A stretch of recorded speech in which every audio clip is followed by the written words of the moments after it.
Hello students, चलिए exercise 5.3 start कर लेते हैं। यहाँ पर भी आपको ए इनवर्स की वैल्यू निकालनी है, but with the help of elementary transformation method. अब ये एलिमेंट्री ट्रांसफॉर्मेशन मेथड दो तरह से होगा आपके पास। एक होगा एलिमेंट्री रो ट्रांसफॉर्मेशन और एक होगा elementary column transformation. Elementary row transformation के अंदर आप केवल रो ऑपरेशन की ही हेल्प से क्वेश्चन को कंप्लीट करोगे, और एलिमेंट्री कॉलम ऑपरेशन में आप रो ऑपरेशन की हेल्प नहीं लोगे, ओनली कॉलम ऑपरेशन की हेल्प से आप क्वेश्चन को कंप्लीट करोगे और ए इनवर्स निकालोगे। तो आइए देखते हैं ए इनवर्स कैसे निकालते हैं with the help of elementary row transformation. यानी मैं इस क्वेश्चन के अंदर केवल रो ऑपरेशन लगाऊंगा। सेम क्वेश्चन वो पूछ सकता है एलिमेंट्री कॉलम ऑपरेशन से, सो आप उसमें केवल कॉलम ऑपरेशन लगाएंगे।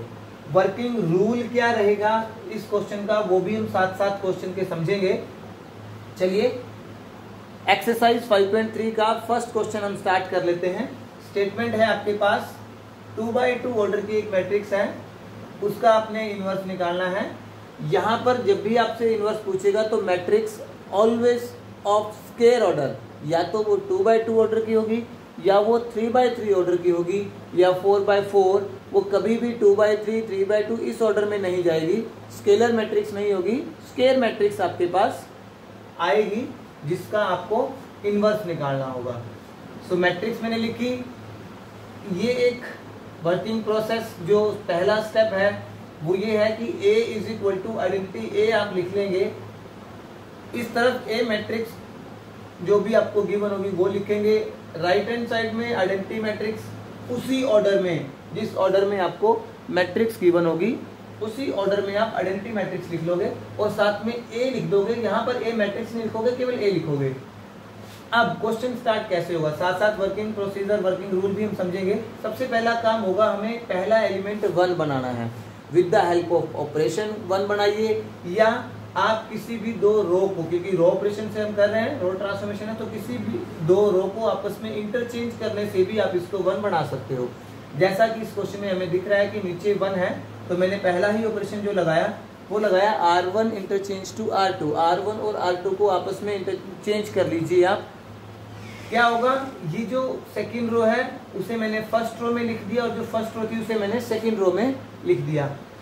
जो ऑपरेशन आप लेफ्ट हैंड साइड में ए मैट्रिक्स पर लगाओगे, सेम ऑपरेशन आपको अप्लाई करना है आइडेंटिटी मैट्रिक्स के ऊपर। ये आपने स्पेशली ध्यान रखना है। तो जो ऑपरेशन मैंने यहाँ लगाया वही मैंने राइट हैंड साइड में आइडेंटिटी मैट्रिक्स के ऊपर भी लगा दिया। ये पहला स्टेप है आपका कि आपको सबसे पहले क्या बनाना है, फर्स्ट एलिमेंट को 1 बनाना है। अगला जो आपका स्टेप है, उसी की हेल्प से, जब मैंने इसको 1 बना दिया है तो इस 1 की हेल्प से मुझे इस नीचे वाले एलिमेंट्स को 0 बनाना है। तो 1 की हेल्प से 0 कैसे बनेगा, 6 में से 6 इंटू 1 माइनस होगा तभी 0 बनेगा। तो R2 के ऊपर ऑपरेशन लगा, R2 माइनस 6 इंटू R1। तो ये ऑपरेशन यहाँ लगाया, ये 0 हो गया। अगले एलिमेंट पे ऊपर वाले की हेल्प से वो -1 हो गया। यहाँ 0 था, 0 की हेल्प से 1 चेंज नहीं हुआ। यहाँ 1 था तो 0 माइनस 6 माइनस के 6 हमारे पास आ गया। अगला स्टेप वर्किंग रूल जो है उसके हिसाब से अगला हमारा स्टेप है, हमें इसको 1 बनाना है। तो इसको 1 बनाने के लिए यहाँ पर हमारे पास कितना था, -1 था।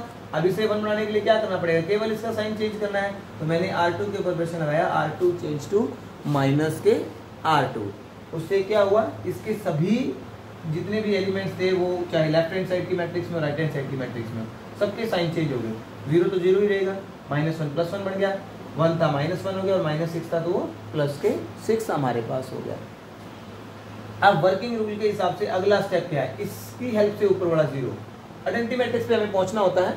तो ये हमारे पास 1 था, अभी इस 1 की हेल्प से हमें इस 2 को 0 करना है। तो R1 के ऊपर ऑपरेशन लगाया, R1 change to R1 minus 2R2।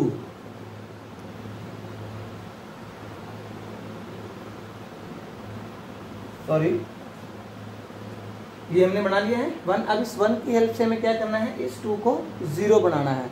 अब हम क्या करेंगे, R1 के ऊपर ऑपरेशन लगाएंगे, R1 change to R1 minus 2R2। तो उससे क्या होगा, ये भी हमारे पास 0 बन जाएगा। तो ये क्या होगा, देखो 1 0 0 1 आइडेंटिटी मैट्रिक्स कंप्लीट होगी। जब identity matrix left hand side में आपके पास बढ़ जाए, इट मीन्स आपका क्वेश्चन कंप्लीट हो चुका है। अब आपको केवल आंसर तक पहुंचना है। तो जो ऑपरेशन आपने लेफ्ट हैंड साइड में लगाया वही हमने राइट हैंड साइड में आइडेंटिटी मैट्रिक्स जो हमारी चल रही थी उस पर हमने वो ऑपरेशन अप्लाई कर दिया।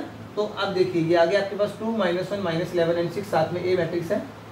इस ए को मैं यहाँ लेके आऊँगा लेफ्ट हैंड साइड में और आइडेंटिटी अपने आप ही यहाँ से हटा दूंगा। तो ये आपके पास क्या बन गया ए इनवर्स और इक्वल में आपके पास आ गया 2 -11 -k1 एंड 6। तो स्टूडेंट्स ये आपका आंसर है A inverse is equal to first row में है 2 और -k11, सेकेंड रो में है -1 एंड 6। इस प्रकार आपको ये क्वेश्चन कंप्लीट करने हैं with the help of operation अगर आपको कहा जाए ए इनवर्स निकालने के लिए।